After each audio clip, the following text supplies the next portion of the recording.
The system that was in place was totally inhumane. How you were classified determined the lifestyle you led in South Africa. And if you happened to be classified non-white or black, you know what that was all about. And if you were classified white, you led a different life altogether. The whole system was oppressive.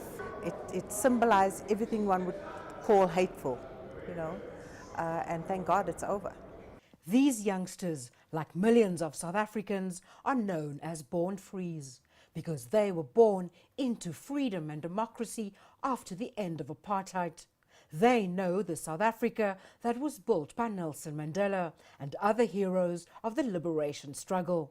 And even a short visit to the Apartheid Museum is a tough experience for them. It was very emotional and touching, experiencing everything that went on back then. Looking back at what happened in apartheid, it was very bad. Even I got shocked and sad because people were treated badly like animals. And many of those people died during the struggle. They didn't live to see the freedom that we have today. For those of us who grew up under apartheid, some of the images on these walls bring back difficult memories of a much darker time in South Africa's history.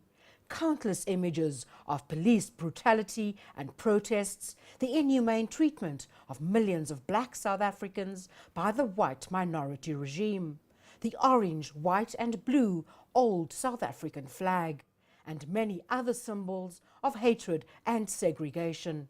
One of the most powerful symbols of fear and oppression for a youngster growing up in South Africa's townships in the 80s was this vehicle right here, the notorious Casper, also known as the Mellow Yellow.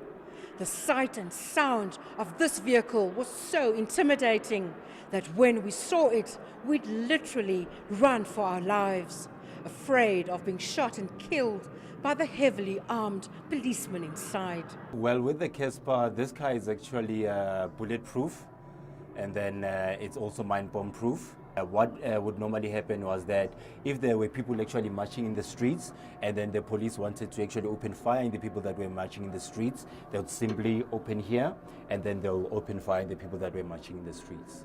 But that was another time.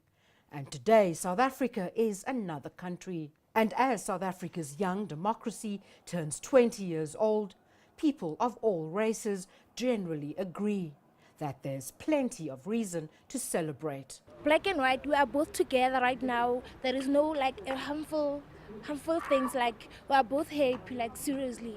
There is no separation and segregation at all. We are living freely, we are free to vote, and we are free to do whatever we want to do. I can communicate with white people, and a white man can come at my home and ask to marry me. I'm not going to say it's a fairy tale story, but I will say that there's a hell of a lot of good work that has been done. There's a whole lot of progress that has happened. Many, many, many people's lives have been changed positively. And I think we still have a lot of work to do in South Africa. As a young South African, I'm proud to be a South African because of the 20 years that we have experienced, and of course the years to come. RENE, CARME, CCTV, Johannesburg.